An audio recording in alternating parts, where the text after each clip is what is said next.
விருதாச்சலம் அரசு மருத்துவமனையில் முத்துகிருஷ்ணாபுரத்தை சேர்ந்த வேல்முருகன் அவர்களின் மகன் குமார் 22 வயது ஆண் நபர் ஒரு சாலை விபத்து ஏற்பட்டு அழைத்து வரப்பட்டார். அவருக்கு வலது தொடையிலே முன்பக்கமாகவும் உள்பக்கமாகவும், அதாவது ஆன்டிரோ மீடியல் ஆஸ்பெக்ட்ல ஒரு காயம் 13x3 சென்டிமீட்டர் அளவுல ஒரு காயம் இருந்தது. அந்த காயத்தை பார்த்த பொழுது வெறும் காயம் மட்டுமே இருந்தது. அவரும் அந்த காயத்துக்கு உண்டான வலி நிலையில் தான் இருந்தார்.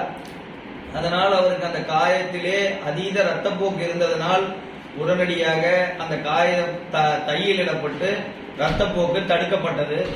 அதன் பிறகு அவருக்கு தேவையான முதல் உதவி ஆன்டிபயோட்டிக்ஸ், அப்புறம் இன்ஜெக்ஷன் டிடி, அப்புறம் வலி நிவாரணி எல்லாமே கொடுக்கப்பட்டது. அதன் பிறகு மறுதினம் 16/1/25 அன்று அவருக்கு எக்ஸ்ரே படம் எடுக்கப்பட்டது வலது. அதனால் இன்று 17/1/25 அன்று நம்ம ரேடியாலஜிஸ்ட் டாக்டர் பிரியதர்ஷினி மேடம் முடிவெடுத்து சிடி ஆஞ்சியோ இம்மருத்துவமனையில் முதல் முறையாக எடுக்கப்பட்டது.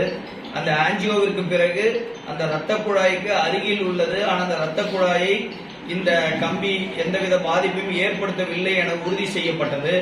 ஏன்னா இன்னும் கொஞ்ச நாள் நம்ம விட்டோம்னா அந்த கம்பி அந்த இரத்த குழாயில பாதிப்பு ஏற்படும் பொழுது கால் பாதிப்பு